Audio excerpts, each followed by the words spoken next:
The contract ends when it ends, Damon said, his voice cold, flat, completely empty. The words hung in the damp air of the library between us, heavy and freezing, instantly shattering the last remnants of my hope. I stood in the middle of our shared living room, the legal papers trembling violently in my hands, my chest tightening with a physical pain I had never prepared myself to feel. He didn't deny it, he didn't even look at me or show a single trace of emotion in his steely gray eyes. He just grabbed his heavy black coat from the stand, turned his back on me without another word, and walked out into the pouring rain, leaving me completely alone with the shattering realization that our 2 years of marriage had meant absolutely nothing to him. I tried to find the words to make him stay, but my throat was tight, and my lips refused to move. He closed the heavy oak door behind him, and the lock clicked into place with a sound that felt final. I listened to the front door click shut, the heavy silence of the house settling over me like a suffocating weight. How had we gotten here? We were supposed to be business partners, executing a flawless arrangement to save our families, yet here I was, my eyes burning with tears, staring at the empty hallway where my husband had just stood. The cold drafts from the coastal storm seeped through the window panes, matching the icy dread growing in my chest. I sank onto the bottom step of the grand staircase, burying my face in my hands as the tears finally came, hot and bitter against my skin, clutching the papers that defined our ruins. The gold ring on my finger felt like a weight, a constant physical reminder of the legal agreement that bound us on paper but left us entirely unprotected in reality. I tried to smooth the crumpled contract sheets, but the text was blurred by my tears. To understand how we ended up in that storm, you have to go back to 18 months ago, when our family ghost houses were on the brink of ruin. My family owned the historic Seaside Manor, a beautiful coastal guesthouse overlooking the crashing waves of the Grey Sea. It was a place of stone and cedar, carrying a century of memories and the laughter of generations of travelers. But the roof was leaking, the bookings were declining, and the bank was threatening to foreclose. Every stone in the manor's foundation seemed to whisper stories of my ancestors, and the thought of losing it to a corporate conglomerate was a burden that kept me awake night after night. My grandfather had spent his entire life maintaining the stone terraces, and the thought of corporate developers turning the garden into a concrete parking lot made my stomach turn with a sickening sense of failure. At the same time, Damon's family managed a prestigious chain of mountain lodges called Summit Peak, nestled in the misty pines of the Northern Valley. They were known for their rugged luxury, but a series of poor investments and a bad winter had left them drowning in debt. Both of our legacies were on the verge of being swallowed by Apex Resorts, a massive, heartless hotel conglomerate that wanted to buy us out, tear down our history, and replace our ancestral lands with concrete tourist complexes. They wanted to erase our family names from the map. Damon had spent his youth learning the lodge operations, study tables covered with architectural plans and winter schedules. The threat of losing the lodges had turned him into a distant manager, hiding behind his duties. The conglomerate was led by Dominic Cross, a ruthless corporate negotiator who had already swallowed up dozens of independent hotels in the region. He had been putting immense pressure on both of our families, buying up surrounding lands, blocking our supply chains, and driving down our property values. He wanted to force us into bankruptcy so he could purchase our lands for pennies on the dollar and build a mega resort. Cross was known for his cold, calculated business strategies, showing no mercy to the local families whose livelihoods he destroyed. Cross had spent the last 5 years buying up properties in the northern region, forcing old innkeepers out of business by cutting off their electricity and access roads. He was a corporate predator who showed no mercy. Our stubborn grandfathers, Thomas and Arthur, who had been friendly rivals for decades, refused to let our legacies die. They met in the dusty library of Seaside Manor, shouting and arguing over maps and spreadsheets for 3 days. Finally, they proposed a desperate solution. The only way to merge our assets, satisfy the bank, and secure a critical loan was through a marriage of convenience between their heirs, uniting the coast and the mountains in a single corporate structure. They believed that by joining our families, we could present a united front that even Apex Resorts could not break. They met in the dusty library, drinking whiskey and trading old stories of the tourism seasons before the corporate conglomerate arrived. They decided that a joint stock company, locked by our marriage, was the only defense. Damon and I, who had barely spoken a dozen words to each other since childhood, were forced to sit at a cold mahogany table in a sterile corporate office. We signed away 2 years of our lives, our pens scraping loudly against the white paper. The rules of the contract were clear: separate finances, separate bedrooms, and a strict, unspoken agreement that we would never pretend this marriage was real behind closed doors. We were business partners, nothing more. We agreed to share a roof but never a life, keeping our emotions locked away behind masks of professional distance. The lawyers sat on either side of the table, their dry voices reading out the clauses regarding asset splits and monthly financial reviews. Damon kept his hands flat on the polished table, his signature dry and fast. On the day of our quiet ceremony, the rain was light, and the chapel was empty. Damon looked at me with a detached professionalism that made me feel entirely alone. He wore a simple black suit, and I wore a plain white dress. There were no flowers, no music, and no smiles. When he slid the gold band onto my finger, his hands were steady and cold, devoid of any warmth. I signed my name on the marriage register, knowing it was the only way to save my family's heritage from being torn down by the corporate bulldozers. The clerk's stamp was loud in the empty room, and Damon didn't look at me as he signed his name on the official marriage register. My simple white dress felt like a uniform, a costume for a play we were forced to perform. Moving into the manor together was the hardest part. The house was too big, and the silence was deafening. We designed our schedules so we would rarely meet unless it was necessary. I would leave for the guesthouse at dawn, and he would return from the mountain lodges long after the stars had claimed the sky. We were like two ghosts sharing a house, passing each other in the dimly lit halls without a single glance of warmth, both of us too proud to show even a flicker of curiosity about the person behind the contract. We chose rooms at opposite ends of the long east corridor, ensuring we would never run into each other at night. The sound of his door shutting at midnight was the only indication that I was not alone in the dark house. My days were filled with the endless details of managing Seaside Manor, trying to restore its former glory. I spent hours at my desk, reviewing guest feedback, managing the staff, and coordinating with local suppliers. I threw myself into the work to escape the crushing loneliness of my empty bedroom. Damon was doing the same, working tirelessly to restructure the mountain lodge operations and coordinate with the lenders, his life reduced to spreadsheets and financial projections that he reviewed late into the night. I would organize guest bookings and review kitchen supplies until midnight, trying to keep my thoughts from drifting to the empty master bedroom down the hall. Damon remained in the mountain lodge office, managing accounts. Our conversations were restricted to yellow sticky notes left on the refrigerator door. Supplier delivery at 10, roof leaking in room 4, taxes filed. They were written in his neat, blocky handwriting. I kept every single one of those notes in a small wooden box under my bed. I told myself it was for business records, in case the tax auditors ever questioned our arrangement, but in reality, it was because they were the only physical proof I had that I was sharing a life with another human being. I kept the sticky notes inside a small carved cedar box under my bed, organizing them by date to track our silent interactions. They were the only records of his presence in my daily life. On the rare mornings when our schedules aligned, we would sit across from each other at the kitchen table. The silence between us was heavy, broken only by the sound of silverware scraping against plates. We would exchange stiff, professional nods and pass business folders without saying a single word. I would study his sharp jawline and steely eyes, wondering what lay beneath his calm exterior, but his expression was always an unreadable mask, designed to keep me at a distance. He would read the tourist bulletins while I studied the local supplier lists, both of us hiding behind our work. The simple act of passing the salt felt like a dangerous breach of our professional boundaries. But slowly, the walls we had built began to crumble in tiny, unscripted ways. It started when I found a cup of coffee waiting for me on the counter every morning, brewed exactly the way I liked it, strong, with a single splash of almond milk. Damon never said a word about it, never claimed credit, but the warmth of that ceramic mug in my hands became the anchor of my day, the first sign that he was paying attention to who I was, despite the rules of our contract. The coffee was brewed using a dark roast beans from the local valley, a detail I had mentioned to my grandfather months before our wedding. Finding it on the counter was a sign that Damon was listening.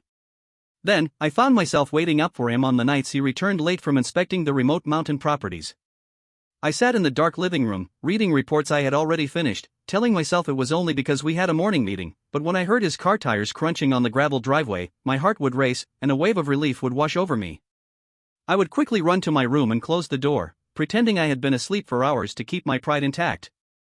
I would stand by the window, watching the headlights of his car cut through the dark driveway, waiting for the sound of his key in the lock before slipping away to my room to keep my pride intact. One stormy night, the basement of Seaside Manor began to flood during a massive high tide. I was alone, frantically trying to move historic family archives to higher shelves, water rising to my ankles. The wind was howling, and the power had gone out. I was terrified of losing the old guest registers and photographs that documented a century of our history. My hands shook as I carried the heavy boxes, the freezing water numbing my feet. The water was rising fast, carrying sand and seaweed into the cellar, threatening the old guest books and photographs that dated back to my grandfather's youth. My fingers were numb as I lifted the boxes. Suddenly, the cellar door burst open, and Damon stood there, drenched and breathing heavily. He had driven through the storm when he heard the tide warning, abandoning his own meetings. He had brought his mountain lodge crew with him, carrying industrial pumps and sandbags. Without a word, they spent hours working in the cold mud to save my family's history. Damon worked alongside them, his face covered in dirt, his hands scratched and bleeding, his eyes focused entirely on keeping the rising tide from destroying the archives.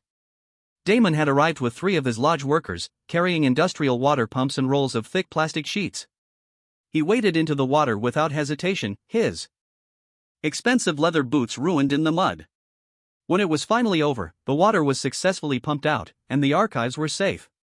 Damon walked up to me in the dim cellar light. He was wet, muddy, and exhausted. He reached out and gently wiped a smudge of wet mud from my cheek with his thumb. His eyes were soft as he looked at me, a contrast to his usual coldness. "Go get warm," he said simply. "We'll handle the rest." That was the first real crack in our walls, and I realized he cared about my home as much as I did.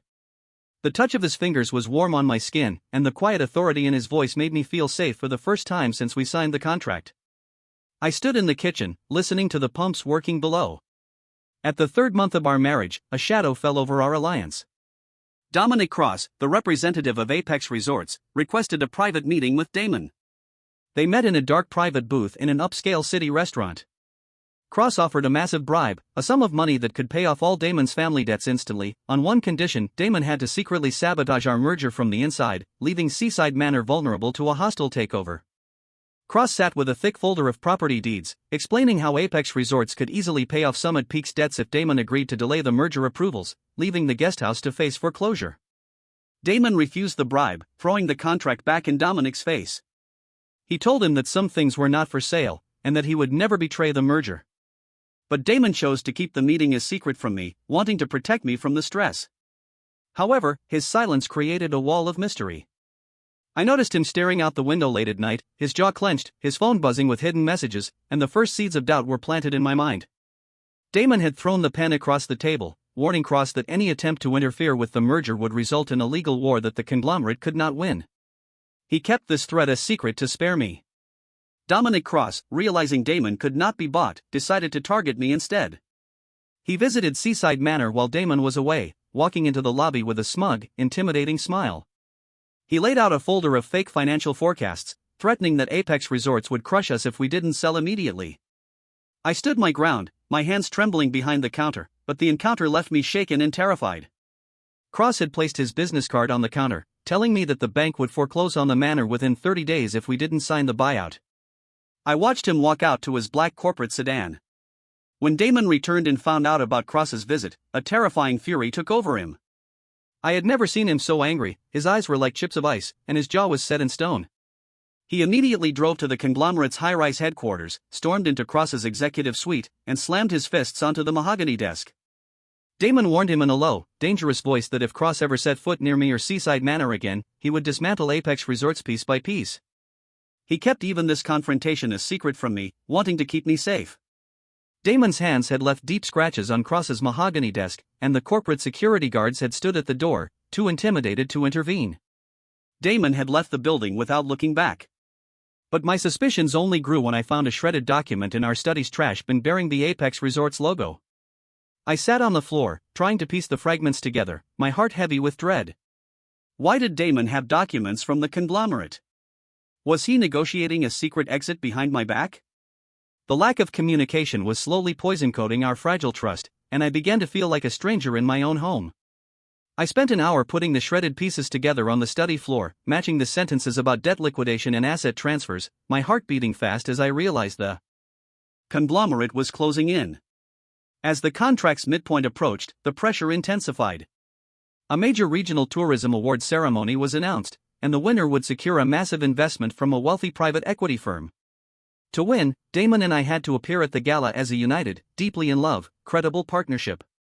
We had to convince the investors that our merger was solid and that our families were fully aligned.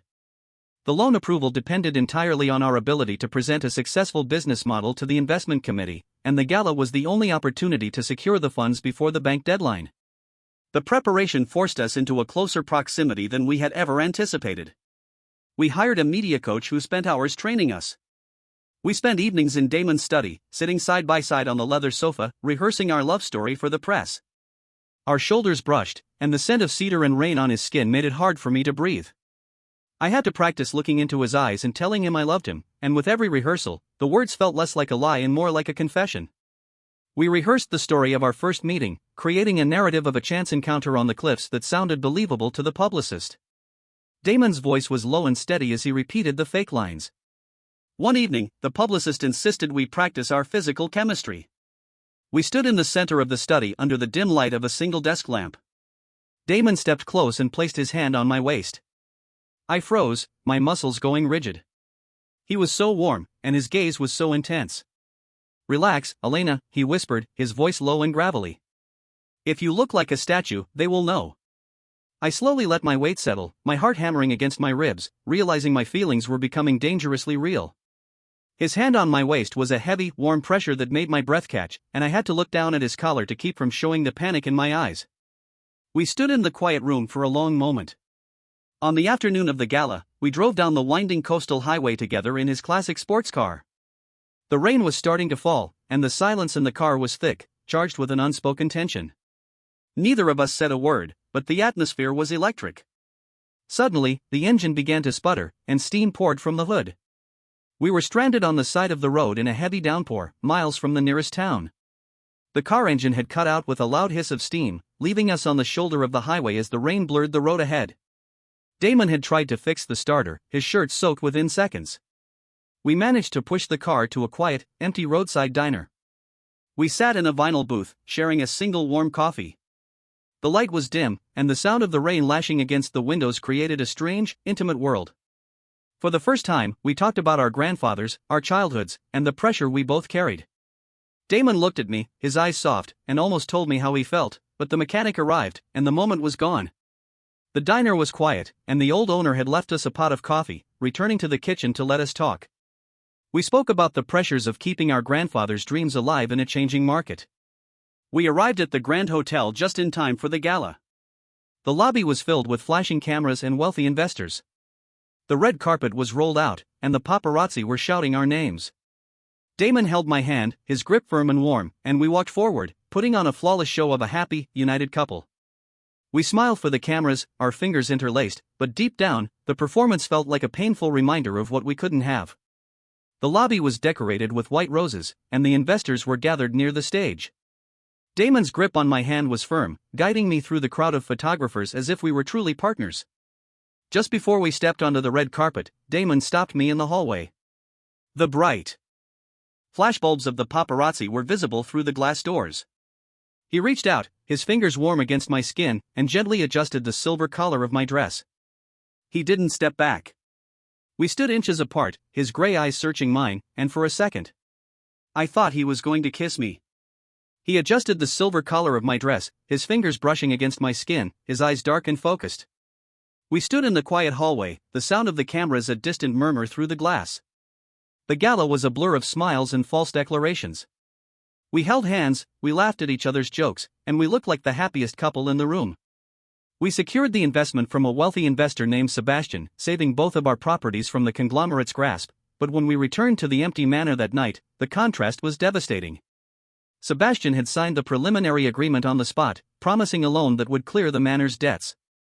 We toasted with champagne, but my heart was heavy as I looked at the ring on my finger. We stood in the quiet hallway of Seaside Manor, the heavy silence returning. Damon looked at me, his expression unreadable. "Good job tonight, Elena," he said quietly, before turning and walking to his room. I went to my own bed, my heart aching with a hollow pain. I was falling for a man who was only acting, a man who was counting down the days until he could walk away, leaving me alone with my family's coastal estate. I watched him walk down the corridor, his tuxedo jacket slung over his shoulder, his bedroom door shutting with a quiet click that left me alone in the dark house with my family's victories. Then, Julian returned. Julian was my childhood love, the man who had broken my heart years ago when he left for an overseas career. He walked into my guesthouse lobby, looking successful, confident, and completely unchanged. The moment his eyes met mine, I felt a rush of old memories, but they were quickly replaced by a strange sense of guilt. Julian had spent the last 3 years in the city, working for a large corporate agency, and his return to the coast was sudden and unannounced. He stood by the lobby fireplace, waiting for me. Julian didn't waste any time. He saw the ring on my finger, but he also saw the distance between Damon and me. He found me in the garden behind the manor under a gray overcast sky. I made a mistake, Elena, Julian said, his voice soft and pleading. I know this marriage is just a business contract. Damon is cold. He's only using you to expand his mountain chain. Once the contract ends, he will leave you with nothing. Come away with me. I backed away from him, my hand touching my ring, but his words fed my deepest insecurities. He spoke of the city, of the new apartment he had bought, and how he had never forgotten our time together before he left. He tried to convince me that Damon was preparing to liquidate the manor. Julian requested a private meeting with Damon, pretending it was a business courtesy call between two local managers. They sat in a private club, the atmosphere tense and quiet. Julian deliberately steered the topic toward our contract. I know about the 2-year agreement, Damon, Julian said with a smug smile. Elena belongs on the coast, with someone who actually has a future with her. What are your exit plans? Damon's eyes darkened, his fists clenching beneath the table, but he refused to let Julian see him rattle. Julian had gestured to the waiter, his voice dripping with a false friendliness as he asked Damon about the final clause of our marriage contract, trying to make him admit it was a sham. Damon, thrown by the encounter and desperate to protect my future, visited our family lawyer the next morning. He didn't go to end the marriage. Instead, he quietly requested to restructure the guesthouse shares, transferring all his merged assets to my name. If the marriage ended, I would keep everything, and his family would get nothing. It was a quiet, selfless act of protection, but Damon had no intention of explaining it to me. Damon had signed the transfer papers in the lawyer's office, ensuring that all shares of Summit Peak would be merged into my name, giving me absolute control of the combined business if we separated. But Julian had been watching the lawyer's office from across the street. He saw Damon entering and leaving, and he immediately saw his chance to tear us apart. Julian met me for coffee that afternoon, his face twisted in mock concern. Elena. I saw Damon at the lawyer's office today, he lied, leaning across the table. He's drawing up the divorce papers. He's already preparing his exit. He's going to leave you the moment the contract expires, abandoning you in the manor. Julian had taken the photo from his car, watching Damon leave the lawyer's office with a portfolio of contracts, and he had framed it as the final step of Damon's exit strategy to take the mountain assets. The words felt like a physical blow. My vision blurred, and the coffee cup in my hands began to tremble. It confirmed my worst fears. Damon didn't care about me. He was already planning his escape, while I was secretly wishing the contract would never end. That evening, I waited for him in the library, the storm outside lashing against the glass windows, my hands trembling as I held the legal documents.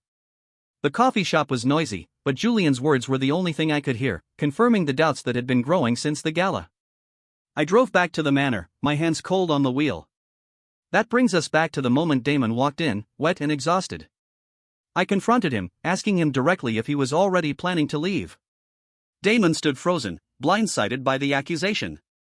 His pride, built over years of keeping his feelings hidden, locked him in place. He couldn't bring himself to explain the share transfer, not when I looked at him with so much distrust. He simply looked at me, his eyes cold and distant. The contract ends when it ends, he said, and walked out. Damon had walked into the library, his coat wet, his face pale with exhaustion from the drive. I had thrown the papers on the table, accusing him of preparing the divorce behind my back. The next morning, I woke up to a silent house. I ran down the stairs, calling his name, but there was no answer. I drove frantically to his mountain lodge, my heart hammering against my ribs. But when I arrived, the main office was empty. The receptionist looked at me with pity. "Mr. Damon left last night, ma'am. He ordered us to pack up all his personal files." I had searched the guest rooms and the kitchen, finding only the empty coffee pot and his keys gone from the counter. The road to the mountain lodge was covered in fog, slowing my search. I walked into his office, my breath catching in my throat. It was completely stripped. The desk was bare, the bookshelves cleared. Even the small framed photo of our joint groundbreaking ceremony was gone. He had erased every single trace of his presence, leaving nothing but a cold, empty room. "He told us he wouldn't be returning," the receptionist whispered. "He said there was nothing left for him here." I sank into his leather chair, my chest heaving as the tears finally spilled over.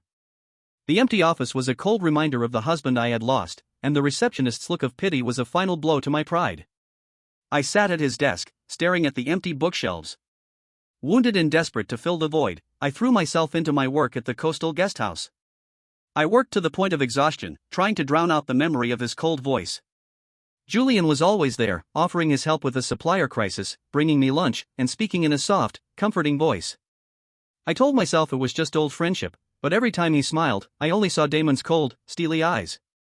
I spent the next 3 weeks reviewing supplier contracts and managing guest arrivals, trying to keep my hands busy. Julian had visited every afternoon, bringing coffee and talking of the city.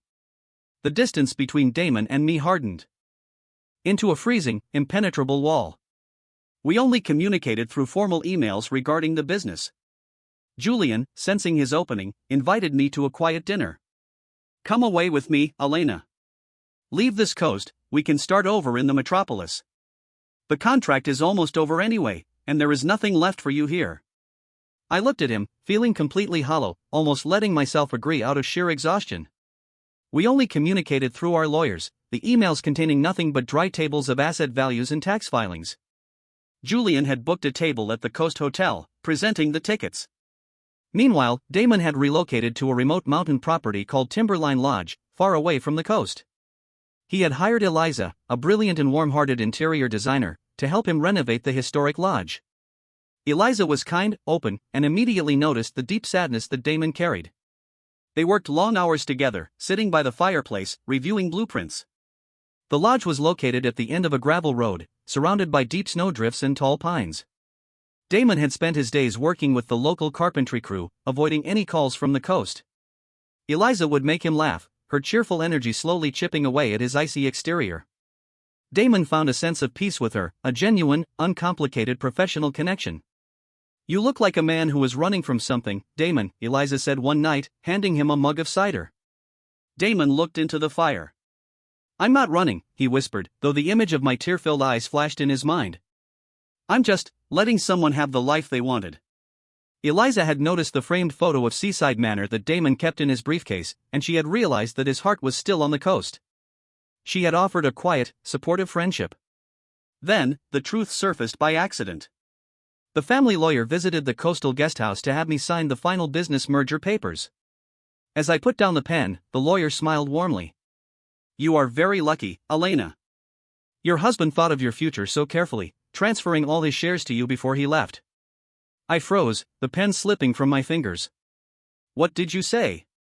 I whispered. The lawyer had laid out the final merger documents on my desk, pointing out the clause that Damon had signed months ago. I had stared at the signature, realizing the depth of my mistake. The lawyer looked confused. "The visit he made months ago, he restructured the entire merger so that you would hold absolute ownership of both properties, even if the marriage ended. He didn't want you to lose anything." The realization hit me like a tidal wave. Damon hadn't been preparing his exit, he had been protecting me. Julian had lied. Every single word Julian had said was a calculated lie to push us apart. I stood up, my chair scraping loudly.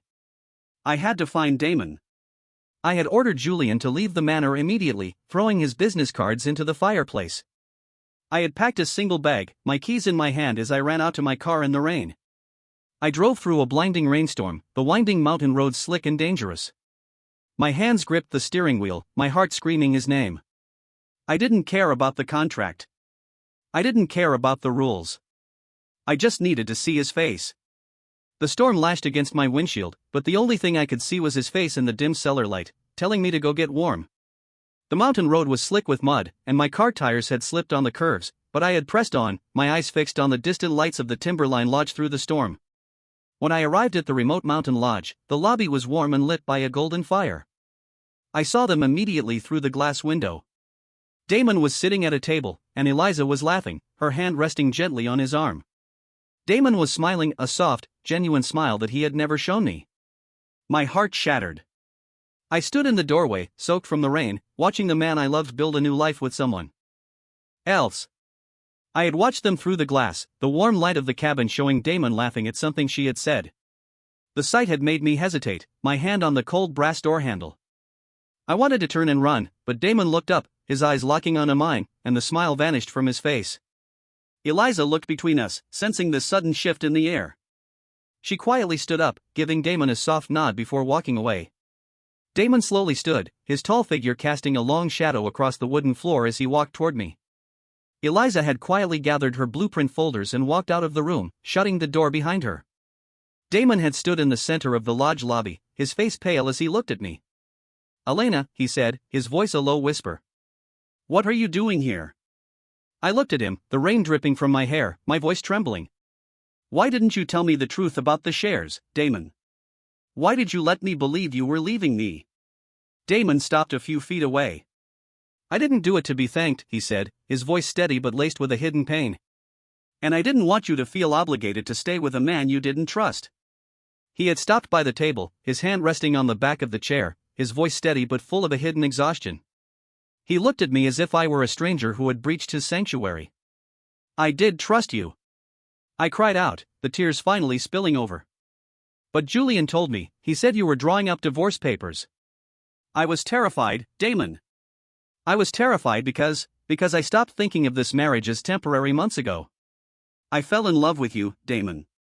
I've been in love with you since the tourism gala, but I was too proud, and too scared to say it.